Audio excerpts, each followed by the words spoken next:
सदिशों के योग का समांतर चतुर्भुज का नियम। अब ये नियम क्या होता है, नियम को पहले देख लेते हैं। तो इस नियमानुसार किसी दो सदिश का किसी दो सदिशों को किसी समांतर चतुर्भुज के दो सदिशों को किसी समांतर चतुर्भुज के दो संलग्न भुजाओं, ठीक है, समांतर चतुर्भुज की दो संलग्न भुजाओं द्वारा दो संलग्न भुजाओं द्वारा परिमाण और दिशा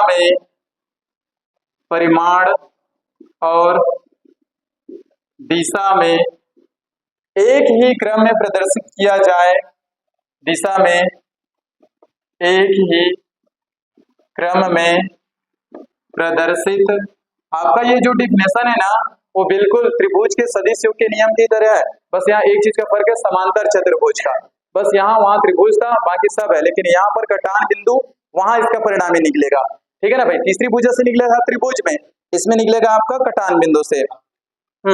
प्रदर्शित किया जाए तो उनका परिणामी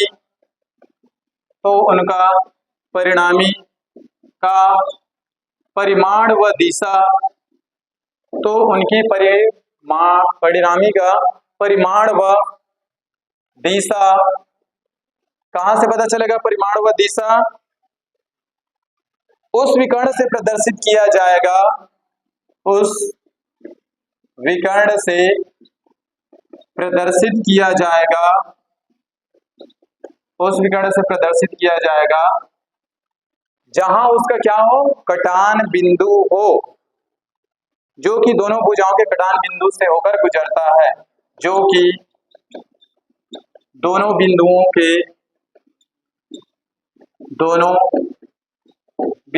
के कटान बिंदु से होकर जाता है। दोनों सदिशों के लिख लेना, या दोनों भुजाओं के कटान बिंदु से होकर जाता है। अब पहले मैं आपको डायग्राम से समझा देता हूं तो ज्यादा समझ में आएगा। फिर इस नियम के अनुसार क्या है, किसी दो सदिशों को किसी समांतर चतुर्भुज के दो संलग्न भुजाओं द्वारा परिमाण और दिशा में एक ही क्रम में प्रदर्शित किया जाए तो उनका परिणामी का परिमाण व दिशा उस विकर्ण से प्रदर्शित किया जाएगा जो कि दोनों भुजाओं के कटान बिंदु से होकर जाता है। अब ध्यान से समझना है भाई, ठीक है। इधर देखो, ये आपका दो सदिश में बना रहा हूं, ध्यान से देखना। एक सदिश आपका ये है और एक सदिश आपका ये है, ठीक है। ये इसको नाम दे देते हैं O, ये P, और इसको नाम दे देते हैं Q अभी फिलहाल के लिए, ठीक है। अब इनकी संलग्न भुजाएं बोला है, तो यही तो आपकी संलग्न भुजाएं हैं और इसमें हमको क्या करना है? प्रदर्शित करना है। तो मान लेता हूं यहाँ पर क्या है आपका वेक्टर A और इस OP भुजा में कौन संलग्न है? Vector B। अगर मैं इनका परिणामी निकालूं तो इनका जो परिणामी है उस विकर्ण को प्रदर्शित किया जाएगा जो कि दोनों भुजाओं के कटान बिंदु से कर जाए। तो ये रहा इनका कटान बिंदु। अब इसका विकर्ण यानी कि इसका अगर मैं परिणामी निकालूं तो इसका विकर्ण बनेगा। तो उसको पहले मुझे विकर्ण यानी कि इसका परिणामी निकालने से पहले मुझे क्या करना पड़ेगा? एक समांतर चतुर्भुज का निर्माण करना पड़ेगा। तो इसको आगे बढ़ा देते हैं, ये समांतर चतुर्भुज होगा, ऐसे ही बनेगा ना समांतर चतुर्भुज। ये इसको नाम दे दो OP, इसको चलो Q दे देते हैं और इसको R नहीं देना है क्योंकि परिणामी R निकलेगा, तो इसको S नाम देना क्योंकि परिणामी को R से प्रदर्शित करते हैं, ठीक है ना भाई। तो ये आपका क्या बन गया? एक समांतर चतुर्भुज बन गया। अब अगर मैं इसका परिणामी निकालूं, किसका? वेक्टर A और वेक्टर B दोनों सदिशों का, तो उसके मूल बिंदु या कटान बिंदु से बनेगा और वो कौन से रूप में रहेगा? विकर्ण के रूप में। तो ये ऐसा प्रदर्शित होगा और कैसा रहेगा, विपरीत डायरेक्शन में होगा। ध्यान से देखना, समझ में आ रहा है ना भाई। इस तरीके से ये इसका क्या बनेगा, आपका ये कहलाएगा परिणामी सदिश। और इसको किससे प्रदर्शित करते हैं, वेक्टर आर से। तो यानी कि O और Q ये क्या है, वेक्टर आर है। तो ध्यान से देखना, जैसे मैं इसका परिणामी निकाला तो यहाँ पर कुछ न कुछ वो एंगल बनाएगा। तो ये वेक्टर आर वेक्टर ए के साथ मान लेते हैं कि अल्फा कोण बनाता है। कौन सा कोण बनाता है, अल्फा कोण। और वेक्टर ए और वेक्टर बी के बीच पूरा कोण कितना है, थीटा। ये लाइन समझ में आ रहा है ना, ये जो स्मॉल है अल्फा, ये इन दोनों के बीच का कोण है, और ये थीटा कोण वेक्टर ए और वेक्टर बी पूरे के बीच का कोण है। ये आपका बन गया डायग्राम। लेकिन जैसे ही मुझे इसका डेरिवेशन करना है, इसका अगर मैं निगमन करूं तो क्या करना पड़ेगा, डायग्राम को समझ लो, हाँ मैं यहीं से बना रहा हूं मैं। अगर मैं इसको पूरा सॉल्व करूं तो मुझे क्या करना पड़ेगा, इस जो लाइन है OP है उसे मैं बढ़ाता हूं आगे, और इसको मैं बता देता हूं नाम, इसका मान लेता हूं कि T है। हमने क्या किया, O को P, OP को क्या किया, T तक आगे बढ़ाया, और इस Q से इस T पर क्या करेंगे, लंब डालेंगे। तो कहां पर T पर, तो लिखेंगे O को पहले OP को T तक आगे बढ़ाया, और इस OP पर यानी कि इस OP पर Q से T पर लंब डाला, यानी कि QT लंब डाला। तो यहाँ पर कितने डिग्री का कोण बना, 90 डिग्री का, मालूम है ना, लंब डालते वहां पर 90 डिग्री का कोण बनता है। अब यहाँ देखना, यहाँ पर कौन सा कोण बनेगा, तो ध्यान से देखना, ये वाला कोण अगर पूरा थीटा है, पूरे की बात चल रही है ना, अभी अल्फा को थोड़ी देर के लिए भूल जाओ।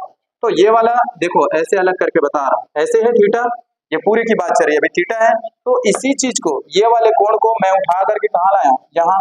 तो अगर ये थीटा है तो ये भी तो थीटा होगा ना, समझ में आ रहा है ना भाई। देखो ये इतना था, अभी अभी इस वाले पार्ट को मत देखना, ये पूरा थीटा है ना, ए और बी के बीच का जो कोण है वो थीटा है। तो इसी कोण को अगर मैं उठा करके ऐसे लाऊं तो यहाँ पर भी तो वैसे ही बन रहा है। तो अगर ये कोण थीटा है तो ये कोण भी क्या होगा, थीटा। 90 कैसे आया, समझ में आ गया। अब ध्यान से देखना, अगर इसकी वैल्यू वेक्टर बी है तो क्या इस वाले पार्ट की भी वैल्यू वेक्टर बी होगा, क्या इसका भी मान क्या होगा, वेक्टर बी।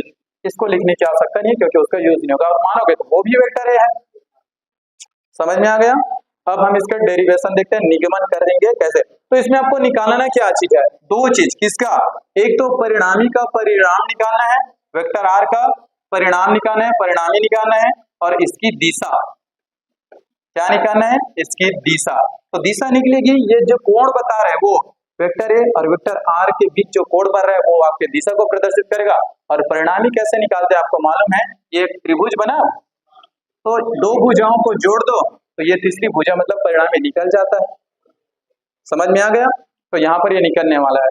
तो डायग्राम समझ में आ गया। अब यहाँ पर जो जो डायग्राम में किया है उसको हूबहू यहाँ पर शब्दों में वर्णन करना है कि आपने क्या क्या किया। चलिए, परिणामी सदिश का परिमाण ज्ञात करना। तो सबसे पहले इसमें जो जो किया उससे लिख लेते हैं, ठीक है। माना, चलो इधर नीचे से लिखा, माना, दिख रहे हैं ना, चलो, माना दो सदिश वेक्टर ए व वेक्टर बी, ठीक है ना भाई। माना दो सदिश वेक्टर ए व वेक्टर बी समांतर चतुर्भुज के दो संलग्न भुजाओं द्वारा, समांतर चतुर्भुज के दो संलग्न भुजाओं, कौन कौन सा, ओपी व कौन सा, ओएस द्वारा प्रदर्शित किया गया है। प्रदर्शित, गलत लिखा है जी, किया गया है, या लिखने में ज्यादा समय लगता है। माना दो सदिश से आपका वेक्टर ए और वेक्टर बी जो समांतर चतुर्भुज के दो संलग्न भुजाओं ओपी और ओएस द्वारा क्या किया गया है, प्रदर्शित किया गया है, ठीक है ना भाई। अब इसमें आपने किया क्या, अब इसका हम क्या निकालेंगे, परिमाण, और इनका परिमाण तथा इनका परिमाण कौन है, ओ क्यू यानी कि कितना है, आर है, से प्रदर्शित किया गया है प्रदर्शित किया गया है। अब हमने क्या किया कि हमको इसका डेरिवेशन करना था, तो सबसे पहले हमको लिखना पड़ेगा OP को T तक आगे बढ़ाया, तो लिखेंगे OP को P से T तक आगे बढ़ाया, आगे बढ़ाया। वह अब क्या किए थे, इस पर लंब डाले थे, तो OP पर लंब डाले क्या, QT। वह OP पर लंब QT डाला या डाले, जैसे भी आप लिख सकते हैं। जितना किए हैं उसको क्या करना है, लिखना है।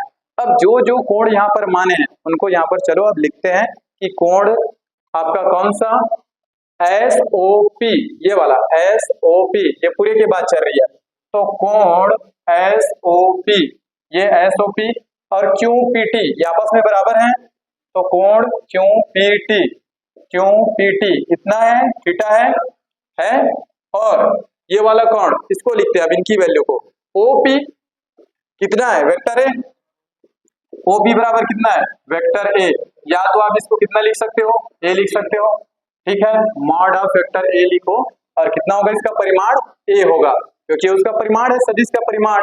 अब अगर मैं यहाँ से OS का मान निकालूं और PQ का मान निकालूं, दोनों सेम है, ध्यान से देखना भाई, OS और कौन, PQ, इसका मान क्या है, वेक्टर बी है, मॉड ऑफ वेक्टर बी, परिमाण निकाल रहे हैं तो मॉड में लिखना पड़ेगा, ठीक है। तो इसको मैं ऐसे भी तो लिख सकता हूँ बी, ठीक है। इतना हो गया, और क्या चीज निकालना है, यहाँ से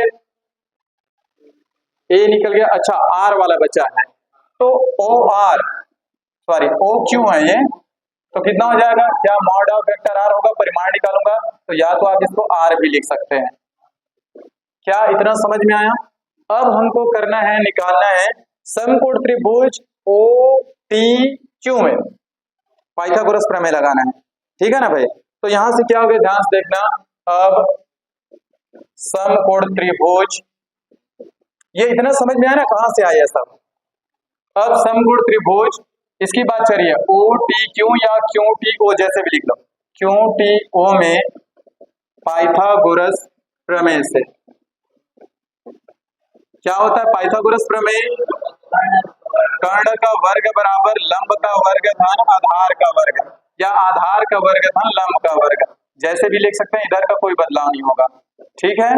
चलो अब वैल्यू रखो, कर्ण कौन है बताओ इसमें, इस वाले त्रिभुज में OQ रखो, यहाँ पर OQ का वर्ग, आधार कौन है, OT है ना भाई, OT का वर्ग, लंब कौन है आपका, QT।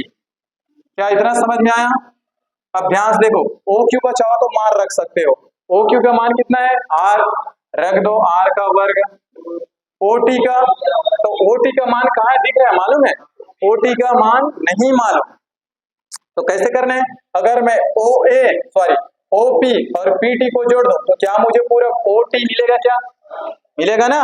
इधर ध्यान से देखिए भाई, तो OT की जगह क्या रखेंगे, OP और PT, तो ये हो जाएगा OP प्लस PT, और वर्ग है तो वर्ग कर देंगे, और QT का आप चाहो तो मान रख सकते हो, QT का मान नहीं मालूम, ये भी नहीं मालूम अभी, बस एक चीज का मालूम था, QT का वर्ग। तो एक काम करो, इसको अभी रहने देते हैं, इसी बाद में रख देंगे, चलेगा।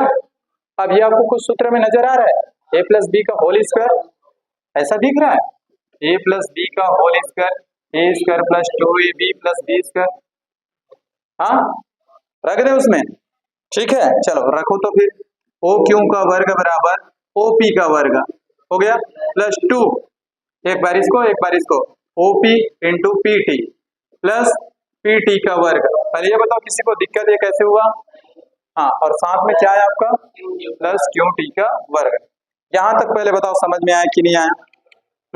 अब हमको इन सब का मान निकालना है, इसका मान, ये QT का, ये PT का आपको मान, और OQ का मान तो आपको मालूम है, PT का मान कहाँ मालूम है, नहीं मालूम ना, QT का मान नहीं मालूम। तो यहाँ पर अब इस त्रिभुज में हमको रख करके फिर से आपको साइन थीटा, कॉस थीटा, और एक बार जब निकालेंगे इनकी दिशा, तो यहाँ पर बड़े वाले त्रिभुज में लगेगा टेन थीटा, तीन चीज का यहाँ पर यूज होगा। तो यहाँ पर हम इस वाले त्रिभुज की बात कर रहे हैं, इसको समीकरण नहीं नाम दिया है ना अभी तक, एक नाम दे देना। तो लिखेंगे अब त्रिभुज, किसकी बारी है इस बार, QTP की, QTP में अगर मैं यहाँ से साइन का मान निकालूं, ठीक है ना, साइन थीटा का अगर मैं मान निकालूं यहाँ से, तो साइन बराबर क्या होता है पहले बताओ। साइन थीटा बराबर लंब बटे कर्ण होता है क्या? कुछ याद आ रहा है? सूत्र लाल बटे कक्का वाला जी, लंब बटे कर्ण। तो अच्छा, इसमें लंब कौन है? क्यूटी, रखो क्यूटी को। अच्छा, कर्ण कौन है यहाँ पर? पी क्यू है। अब मुझे किसका मान निकालना है? क्यूटी का, क्योंकि पी क्यू का मान आपके सामने है, दिख रहा है, ये इसका मान निकालना है ना, सॉरी क्यूटी का। तो इसको गुणा में ले आओ तो इधर क्यूटी बचेगा। तो अगर मैं क्यूटी का मान निकालूं तो ये पी क्यू कहाँ जाएगा? गुणा में। तो पी क्यू साइन थीटा इतना होगा क्या? ये किसका मान निकल गया? क्यूटी का। अब मुझे पीटी का मान निकालना है, इसका मान, तो ये निकलेगा कॉस से, क्योंकि कॉस वाले में आधार आता है, आधार बटे कर्ण, आधार बटे कर्ण होता है। समझ में आया क्या? आगे बताऊंगा। अब अगला देखते हैं। अब मुझे निकालना है किसका मान? ये क्यूटी का मान निकला, अब पीटी का मान निकालेंगे। तो पीटी का मान इसी में फिर से लगाएंगे कॉस थीटा बराबर, इस बार क्या हो जाएगा? कॉस थीटा बराबर, ठीक है। कॉस थीटा बराबर क्या होता है? आधार बटे कर्ण, ये होता है। तो यहां से आधार कौन है इस त्रिभुज में? पीटी, रखो पीटी को। कर्ण कौन है आपका? P Q. अगर मैं पीटी का मान निकालूं तो ये क्या इसके साथ गुणा में आएगा? P Q cos theta. अब इन मानों को समीकरण 1 में रखेंगे, किसके किसके मान को? क्यूटी और पीटी के मान को, ठीक है। यहां तो आएगा नहीं, काम करता हूं, इधर का मैं मिटा रहा हूं भाई, समझ में आ रहा है ना। अब इन मानों को कहां रखेंगे? समीकरण 1 में। तो यह रहा आपका समीकरण 1। तब समीकरण 1 से मान को रखो, चलो। ओ क्यू बराबर ओ पी का वर्ग प्लस 2 ओ पी। अब पीटी की जगह मान रखना है, पीटी के मान कहाँ है? पी क्यू कॉस थीटा, ये पी क्यू कॉस थीटा हो गया। आगे क्या है आपका? पीटी का वर्ग प्लस, ठीक है ना, पीटी का मान क्या है? पी क्यू कॉस थीटा और इसका वर्ग, तो ये कर दिया वर्ग। आगे क्या है आपके पास? क्यूटी का वर्ग, और क्यूटी का क्या है? पी क्यू साइन थीटा, और ये इसका वर्ग कर दिया। क्या मान रखा हूं वो समझ में आया? मान रखे हो समझ में आया ना भाई? ध्यान से देखते जाइए। अब ये जो वर्ग है ये पूरे के लिए है, तो ये बनेगा पी क्यू का वर्ग और cos स्क्वायर थीटा। तो यही कर दूं क्या? आपको तो समझ में आ गया है, ये वर्ग है, ये पूरे के लिए है, तो पी क्यू का वर्ग और ये बनेगा cos स्क्वायर थीटा, चलेगा। उसी प्रकार ये बनेगा आपका पी क्यू का वर्ग और साइन स्क्वायर थीटा। एक लाइन बच गया, चाहो तो आप बढ़ा भी सकते हो, क्लियर है। अब यहाँ से क्या पी क्यू का स्क्वायर है वो आपको कॉमन दिख रहा है क्या? निकाल दे बाहर, तो उसको अब लिखना पड़ेगा भाई, यहीं से डायरेक्ट नहीं कर पाओगे। तो ये हो जाएगा ओ पी का वर्ग plus 2 O P P Q cos theta, इतना है। यहाँ से मैं पी क्यू का वर्ग निकाल रहा हूँ बाहर, तो अंदर क्या बचेगा? कॉस स्क्वायर थीटा प्लस क्या बचेगा? साइन स्क्वायर थीटा बचेगा, ये आपका साइन स्क्वायर थीटा। और इसकी जगह क्या रख सकते हो मालूम है? 1 पढ़े ना त्रिकोणमिति में, cos square theta plus sine square theta का मान क्या होता है? 1। तो ये पूरा पार्ट 1 हो जाएगा। तो लिख लो पहले ओ क्यू का वर्ग बराबर ओ पी का वर्ग plus 2 O P into P Q cos theta, और ये क्या हो जाएगा? ओनली पी क्यू का वर्ग, इतना होगा क्या? अब सबके मान को रख दें, है ओ क्यू का मान, ओ से क्यू का मान कितना है? आर, रखो आर, और वर्ग है तो वर्ग। ओपी का मान, ओ से पी का मान क्या है? ए का वर्ग, 2 ओपी का मान ए, पी क्यू का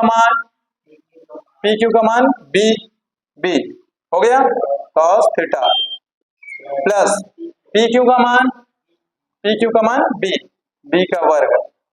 समझ में आ रहा है? हाँ। अब इसको मैं क्या कर सकता हूँ? ये जो वर्ग है ना, इसको मैं पक्षांतर करूंगा तो किस में जाएगा? तो इसको एक समीकरण दे देना, कौन सा है? 2, क्योंकि एक यहां से निकलेगा। या तो आप इसको ऐसे भी लिख सकते हो, r बराबर ये है ना, कहाँ चला जाएगा? वर्गमूल पूरा, a का वर्ग plus 2ab cos theta plus B का वर्ग। क्या बताओ पहले यहाँ तक समझ में आया कि नहीं आया? और आप चाहो तो इसको पहले लिख सकते हो, बी स्क्वायर को पहले लिख लो, 2ab को अब बाद में लिख सकते हो। लिख सकते हो कि नहीं लिख सकते हो? अब देखेंगे, ये तो आपका निकल गया क्या, परिणामी सदिश का परिमाण निकल गया। अब हमें दिशा ज्ञात करना है, तो दिशा कहाँ से पता चलेगा? ये वेक्टर r और वेक्टर a, इनके बीच ये जो कोण बन रहा है ये आपको क्या बताएगा? दिशा को प्रदर्शित करेगा। तो लिख देना क्या, वेक्टर r व वेक्टर a के बीच का बना कोण, ठीक है ना भाई, के बीच बना कोण कौन है? अल्फा। यह दिशा को प्रदर्शित करता है, ऐसे करके लिख सकते हो या जैसे भी लिख सकते हो, यह दिशा को प्रदर्शित करता है। तो यहां से एक समकोण त्रिभुज और दिख रहा है, कौन सा? ये जो बड़ा वाला है ना, ओ क्यू टी। तो लिखेंगे त्रिभुज ओ टी क्यू में, ये वाला ओ टी क्यू में क्या लगाना इस बार? Tan alpha. अल्फा काहे लिए हैं? क्योंकि यहाँ पर जो बनने वाला कोण क्या है? अल्फा। तो 10, और 10 का मान क्या होता है पहले आप मुझे बताओ? लंब बटे आधार, लाल बटे का याद करो लास्ट वाला, लंब बटे आधार, तो ये होता है लंब बटे आधार। कहां से आया, समझ में आ गया? अच्छा, लंब क्या है यहाँ पर? क्या क्यूटी है क्या लंब? रखो क्यूटी। आधार कितना है? ये ओ से लेकर पूरा टी तक, ओटी, और ओटी की जगह मैं क्या लिख सकता हूँ फिर से? क्यू टी हो गया, O T, O A O P और पी टी। समझ में आ रहा है क्या? O P plus P T, ये कैसे आया, समझ में आया? अगर मैं इन दोनों पूरा को जोड़ दूं तो मुझे पूरा ओ टी मिल जाएगा, सबका वैल्यू यहाँ पर रख दो, तो 10 अल्फा बराबर क्या हो जाएगा? क्यू टी का मान कितना है? क्यू से टी का मान निकाले है ना, कितना निकाले थे? मिटा दिया, कितना निकाले थे? पी क्यू साइन थीटा, याद करो, निकाले थे, बताओ ना जी। ओपी का मान, ओपी का मान तो आपके सामने में है ए, और पीटी का मान क्या निकाले थे? पी क्यू कॉस थीटा, यही था, गड़बड़ ना हो, यही निकाले हैं, क्योंकि अब मिट गया है, समझ में आ रहा है ना, यही है ना भाई, पी क्यू कॉस थीटा। अब सबकी वैल्यू रख दो, चलो रखो, पी क्यू साइन थीटा, अच्छा सॉरी आ तो गया यार, पी क्यू की वैल्यू रखो ना यार, पी क्यू की वैल्यू कितना है? चलो एक बार इसको ना ऐसे कर देता हूँ, ये ओ पी रहने दो, ठीक है। अब वैल्यू रखते हैं, पी क्यू की वैल्यू कितना है? बी, तो ये हो जाएगा बी साइन थीटा। नीचे आओ, ओ पी की वैल्यू कितना है? ए रखो, पी क्यू की वैल्यू कितना है? बी, और ये कॉस थीटा है तो कॉस थीटा, और ये आपका 10 अल्फा। चाहो तो यहाँ तक ठीक है, एक ये निकला, आगे देखो एक और कैसे निकलेगा। अगर यहाँ से मैं ओनली कोण को निकालूं, अल्फा को, तो ये कहाँ जाएगा मालूम है? इनवर्स में आ जाता है, 10 इनवर्स, बाकी ये सब जस का तस रहेगा, बी साइन थीटा बटे में हो जाएगा ए प्लस बी कॉस थीटा, एक यहाँ से निकल के आएगा, तो ये निकल गया आपका क्या? उसकी दिशा प्रदर्शित कर दिए, वेक्टर आर का परिणामी का, उसका हमने क्या निकाल दिया? दिशा निकाल दिया, ये निकल गया आपका दिशा। आया समझ में दिशा कैसे निकला? अब इसकी कुछ कंडीशंस है, उस पर फोकस करना। तो स्थिति नंबर फर्स्ट, कि जब ए व बी एक ही दिशा में कार्य करते हो, यानी कि वेक्टर ए और वेक्टर बी इस तरीके से, ये आपका vector B, sorry vector A, और ये आपका वेक्टर बी, जब एक ही दिशा में हो तो इनके बीच जो बनने वाला कोण है, यानी कि थीटा का मान क्या होगा? 0 डिग्री। क्यों? क्योंकि दोनों सेम डिग्री, सेम ही रेखा, सेम दिशा में जा रहे हैं, तो इनके बीच कोई कोण ही नहीं बनेगा, यानी कि उस कंडीशन में थीटा का मान क्या होगा? 0 होगा, ठीक है। अब इस मान को जो समीकरण 2 बनाए थे ना, उसमें रखो, यानी कि आर निकालना है परिणामी, तो लिखेंगे समीकरण 2 से, समीकरण 2 से आर बराबर क्या था? हाँ, वर्गमूल के अंदर था ना, क्या था? ए का वर्ग प्लस बी का वर्ग प्लस 2ab cos थीटा, क्या इतना था? क्या इतना था? चलो अब थीटा की जगह क्या रखना है? 0 डिग्री रखो, तो ये हो जाएगा आपका a का वर्ग प्लस b का वर्ग प्लस 2ab और cos 0, और cos 0 का मान कितना होता है? cos 0 का मान कितना होता है? 1 होता है। चाहो तो इधर लिख लेना cos हाँ साइन 90 का मान 1 होता है, कॉस 0 का मान क्या होता है 1 होता है, ठीक है ना भाई। तो यहाँ पर क्या हो जाएगा 1, और अगर मैं 1 का इसके साथ गुणा करूं तो क्या बनेगा, उतना ही रहेगा, लिख दूं। तो ये कितना हो गया, a का वर्ग प्लस b का वर्ग प्लस 2ab, और ये कुछ फॉर्मूला में दिख रहा है आपको, ये क्या a प्लस बी का होल स्क्वायर का सूत्र है, कन्वर्ट कर दें a प्लस बी का होल स्क्वायर और पूरे का वर्गमूल, तो रूट से ही आपका वर्गमूल खत्म हो जाएगा। तो r का मान कितना निकला है, तो इसे आप अगर आप शब्दों में वर्णन करना चाहोगे तो ये आपका क्या है परिणामी सदिश, समझ में आ रहा है ना। तो इसको अगर आप शब्दों में लिखोगे तो बोलोगे तो कैसे हो जाएगा, ध्यान से देखना, इधर पहले सुन लीजिए, इधर मैं इसको बता रहा हूं अभी। ये क्या है आपका दो सदिशों का परिणामी सदिश, किसी भी दो सदिशों का परिणामी सदिश उनके सदिशों के परिणाम के योग का बराबर होता है, शब्दों में लिखने आना चाहिए। किसी भी दो सदिश का परिणामी सदिश उन सदिशों के परिमाण के योग के बराबर होता है, नहीं में लिख सकते हो ना शब्दों में, किसी भी दो सदिश का परिणामी सदिश उन सदिशों के परिणाम के योग के बराबर होता है। और इस कंडीशंस में समझ में आ रहा है ना, इस कंडीशंस में जो परिणामी होता है वो क्या होता है, इसका मान अधिकतम होता है। कौन सी कंडीशन में, प्लस वाली कंडीशंस में। जो परिणामी का परिमाण है यानी कि आर का परिमाण है, या तो आप इसको ऐसे भी लिख सकते हो, R maximum A plus B, अधिकतम होता है इसका मान। क्योंकि कंडीशंस में जब आप किसी भी दो सदिशों को अगर आप परिणामी निकालते हैं तो वह परिणामी उन सदिशों के परिमाण के योग के बराबर होता है। उस कंडीशन में जो परिणाम होता है वो क्या होता है, अधिकतम होता है, यानी कि मैक्सिमम होता है, आप इतना भी लिख सकते हैं। तो ये तो निकला आपका परिमाण, परिणामी सदिश निकल गया आर। अब हमें यहाँ पर क्या निकालना है, कोण निकालना है। तो कोण कहाँ से निकलेगा, समीकरण नंबर 3 से। समीकरण 3 में क्या दिए थे, tan अल्फा, यही दिए थे। तो tan अल्फा और थीटा, इसका पहले सूत्र लिख लो, तो क्या होता था, a sin थीटा b है, चलो b sin theta a plus b cos theta, क्या इतना था क्या। अब थीटा की जगह क्या रखना है, 0 डिग्री रखो जहां दिख रहा है वहां पर। तो tan अल्फा बराबर b sin 0 और नीचे में क्या हो जाएगा a प्लस b cos 0। तो आप cos 0 का मान तो 1 होता है, ये तो 1, लेकिन sin 0 का मान कितना होता है 0, sin 0 डिग्री का मान क्या होता है 0 होता है। तो ये वाला पार्ट पूरा 0 हो गया, तो पूरा पार्ट ये 0 हो गया।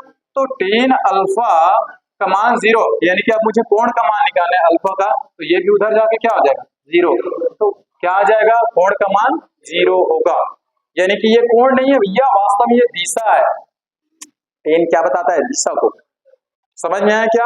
तो ये हो गई पहली कंडीशन, जब a और b एक ही दिशा में हो तो उसका परिणामी सदिश मैक्सिमम होता है a प्लस बी, और अगर उनकी दिशा निकाले समीकरण 3 से तो क्या निकलेगा, यानी कि अल्फा का मान वहां पर कोण क्या बनेगा 0 डिग्री बनेगा, समझ में आ गया।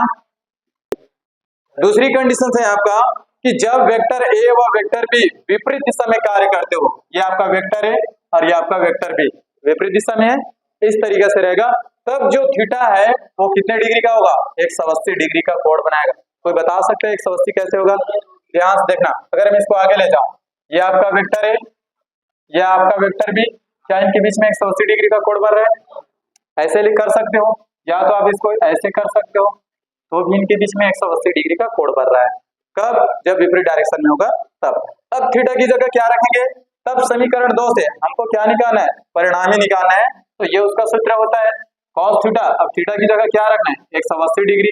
अब आपको मालूम होना चाहिए cos 180 डिग्री का मान क्या होता है, लेकिन आप लोग तो 10th में पढ़े हो 90 तक, लेकिन मैं तो आप लोगों को निकालना सिखाया था, कुछ याद आ रहा है, ऐसा पहले आपको चतुर्थांश बनाया था, यहाँ 0 डिग्री होता था, यहाँ 90 डिग्री, यहाँ कितना होता था 270, नहीं सॉरी 180, और यहाँ होता था 270, और फिर जाकर 360 हो जाता था, थोड़ा तो 360 बनता था। फर्स्ट वाली कंडीशन में सभी पॉजिटिव होते थे, याद आ रहा है ना, जितने भी साइन कॉस टेन कोसेक जो भी था सब पूरा पॉजिटिव था। इसमें साइन और कॉस 10 पॉजिटिव था, इसमें टेन और कॉट, इसमें कोसेक और सेक, बाकी इसमें अगर जिस पार्ट आता था वो निगेटिव हो जाता था। याद है निकालते कैसे हैं, एक से ज्यादा होता है तो कैसे निकालते हैं, तो ये आपको याद होना चाहिए। तो cos 180 का मान कितना होता है, माइनस का 1 तो अभी फिलहाल याद कर लो, फिर मैं आप लोगों को दूसरे दिन और बता सकता हूँ कि निकाला कैसे जाता है। 10th का देखना त्रिकोणमिति वाला चैप्टर, ठीक है। तो यहाँ पर लिख सकते हो cos 180 का मान कितना होता है, माइनस का 1। 360 तक जितना भी निकालो, त्रिकोणमिति में जितने भी वो निकले ना 90 तक का, वही वैल्यू घूम घूम के माइनस में प्लस में माइनस में प्लस में आएगा, और कोई अदर चीज नहीं आता है। समझ में आ गया।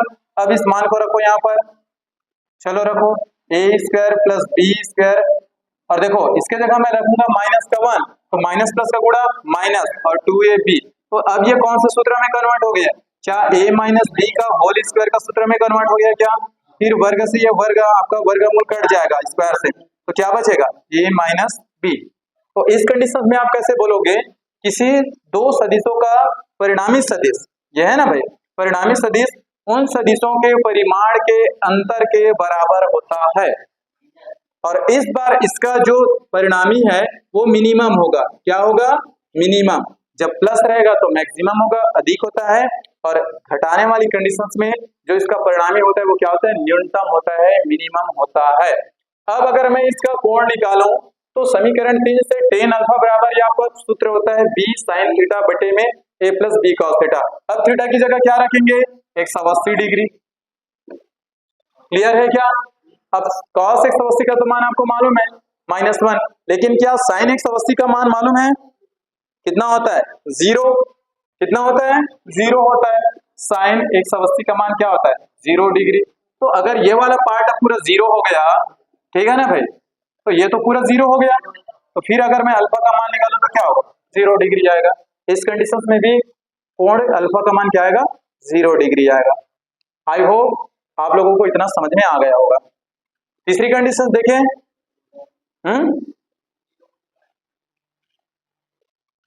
चलो तीसरी कंडीशन है कि जब वेक्टर ए और वेक्टर बी लंबवत दिशा में कार्य करते हो, यानी कि इस तरीके से, ये आपका वेक्टर ए और ये आपका वेक्टर बी, तब इनके बीच जो कोण बनेगा वो कितने डिग्री का होगा, 90 डिग्री का कोण बनेगा। लंबवत मतलब समझते हो ना, 90 डिग्री का।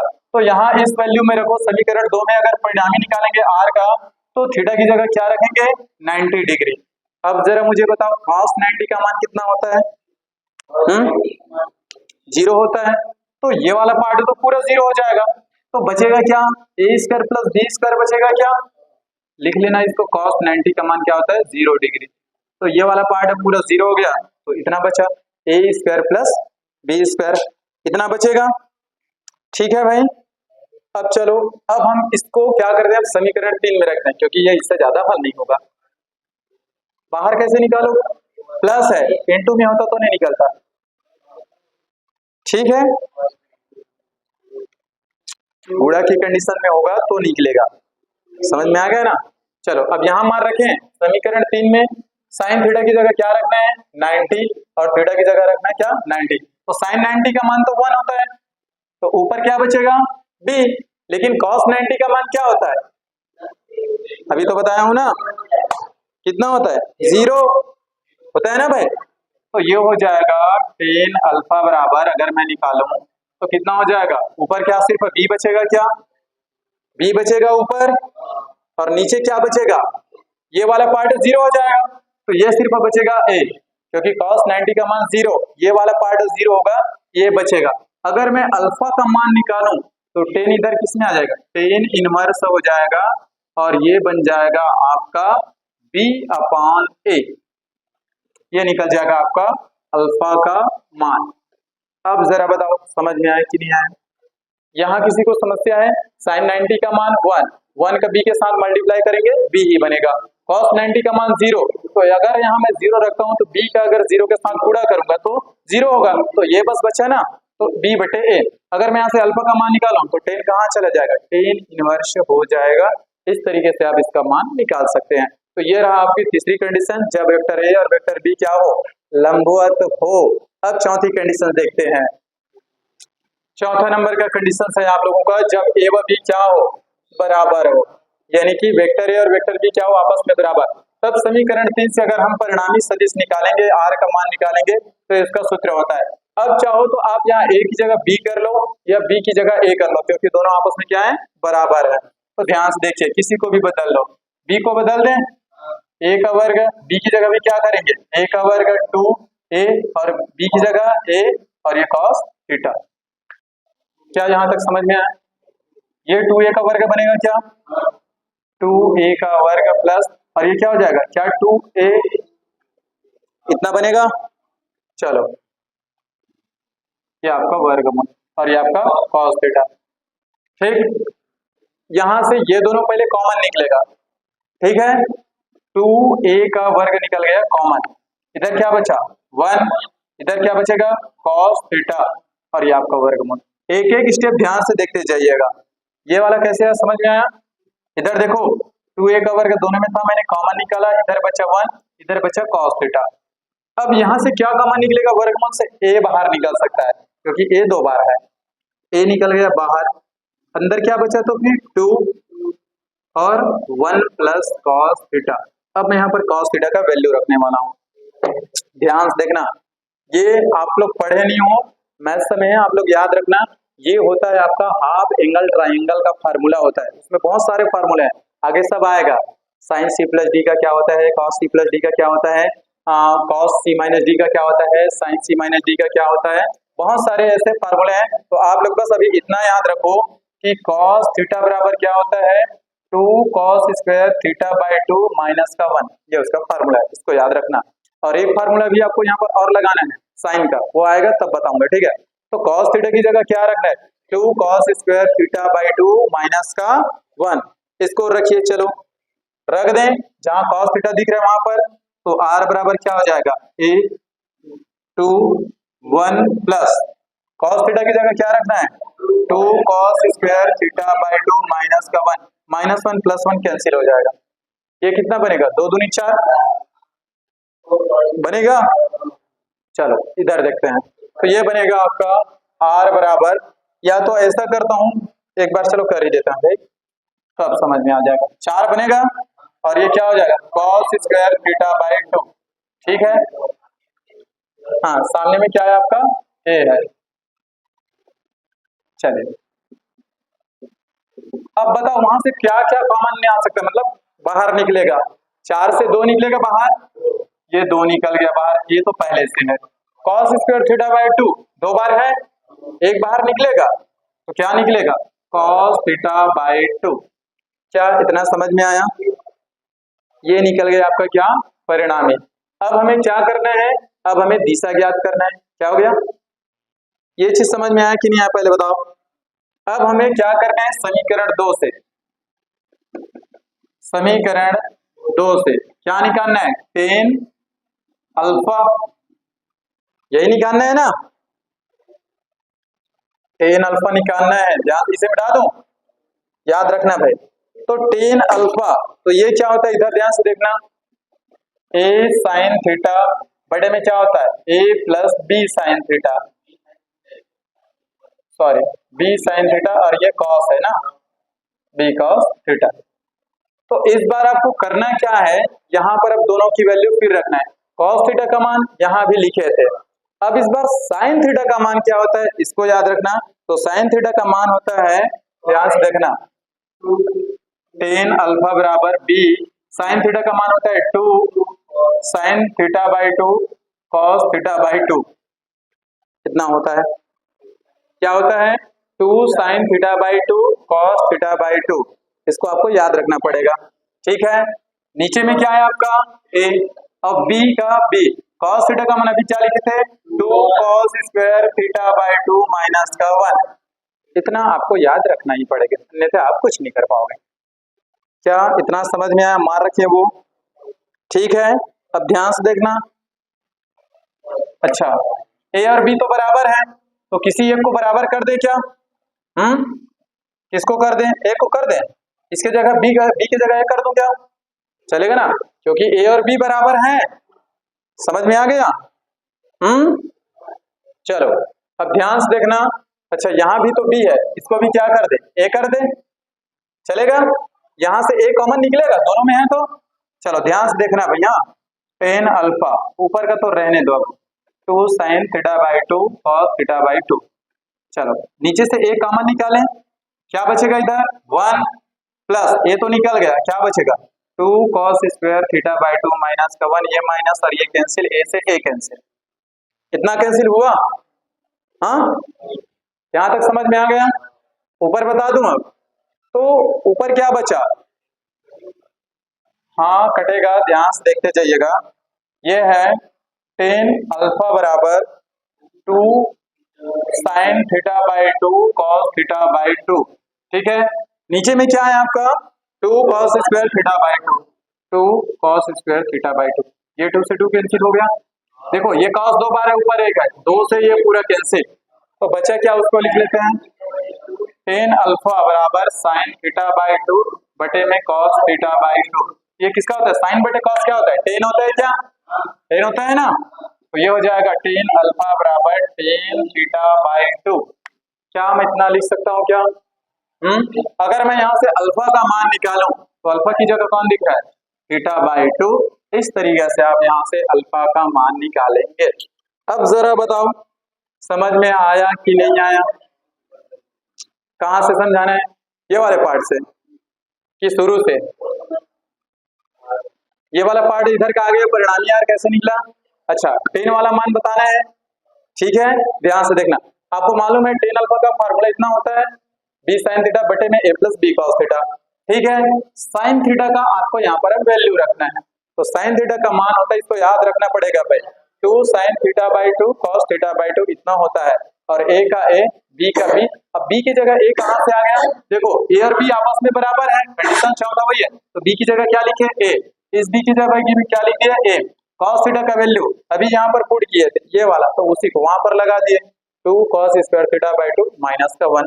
अब यहाँ से ए था दोनों में, ए को क्या कर लिए? कॉमन निकाल लिए, ये वाला ए, ऊपर का तो पूरा एग्जैक्ट हुबहू है, ए निकला बाहर, इधर बचा 1, और इधर क्या बचेगा? 2 cos square theta minus 2 minus का 1, ये माइनस माइनस कैंसिल, ए से ए कैंसिल, तो बचा क्या? 2 sin theta by 2 cos theta by 2, नीचे का क्या बचा है? 2 cos स्क्वायर थीटा बाई 2, ये 2 से 2 कैंसिल, ये 2 बार है, cos स्क्वायर थीटा कितनी बार है? 2 बार, ऊपर 1 बार, तो नीचे से 1 बार कैंसिल हो जाएगा, 1 बार बच जाएगा, तो ये बच गया।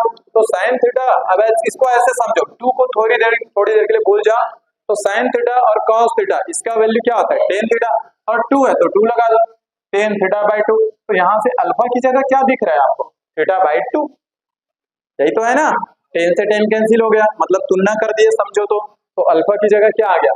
Theta by 2। इस तरीके से आपको ये 4 कंडीशंस याद रखना है, कैसे बनता है, समझ में आ गया? पूरा निकाल लोगे आप? अब कल पढ़ेंगे बहुभुज के सदिश योग का नियम। अब उसमें क्या होगा? जो आपका त्रिभुज और चतुर्भुज था उसमें सदिश के 2 सदिशों का ये लिए यूज होता था।